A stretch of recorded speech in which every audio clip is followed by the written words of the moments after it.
ఈరోజు పట్టుకున్నటువంటి మావోయిస్టులు ఎంతమంది? 15 మంది మావోయిస్ట్ కార్డర్ని అరెస్ట్ చేయడం జరిగింది. వాళ్ళ గురించి వివరాలు ఇంకా కలెక్ట్ చేస్తాం. వీళ్ళలో ఒక 4 రైటింగ్ ఎక్కువ 11 మంది జెంట్స్ ఉన్నారు. సార్ వెపన్స్ ఏమైనా ఉన్నాయా సార్? కొన్ని వెపన్స్ వాళ్ళ దగ్గర నుంచి సీజ్ చేయడం జరిగింది. సార్ ఏ రాష్ట్రానికి చెందినవారు సార్? వీళ్ళందరూ ఛత్తీస్గఢ్ రాష్ట్రానికి చెందిన. అంటే ఎన్ని రోజుల నుంచి వస్తున్నారు సార్ ఇక్కడ? అంటే వీళ్ళ మీద నిఘా నడుస్తుంది. ఆ డీటెయిల్స్ అన్నీ ప్రెస్ మీట్లో చెప్తాము. ఇది పోలీస్ ఆపరేషన్. Okay sir. ఒక జాయింట్ ఆపరేషన్ మన డిస్ట్రిక్ట్ పోలీస్ కానీ గ్రౌండ్స్ అందరు కలిసి ఆపరేషన్ చేయడం. సార్ ఏలూరులో ఇంకా ఎవరైనా ఉన్నారా సార్? ఇప్పుడు ఉన్న వాళ్ళందరినీ అరెస్ట్ చేయడం జరిగింది. Successful operation 100% successful. ఐడెంటిఫై చేసిన అందరినీ అరెస్ట్ చేశారు. ఎన్ని ప్లేస్లో జరిగింది సార్? మన గ్రీన్ సిటీలో జరిగింది. ఇది గర్ల్స్ ఎంతమంది?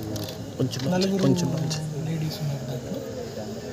దాంట్లో 11 మంది జెంట్స్ ఉన్నారు. ఒట్లూరులో ఏరియాలో కూడా ఒకరిని పట్టుకున్నారు. డీటెయిల్స్ చెప్తారండి. 15 మంది అరెస్ట్ చేయడం జరిగింది. వాళ్ళందరినీ ఒక ప్లేస్లో అరెస్ట్ చేశారు. Okay sir. థ్యాంక్స్.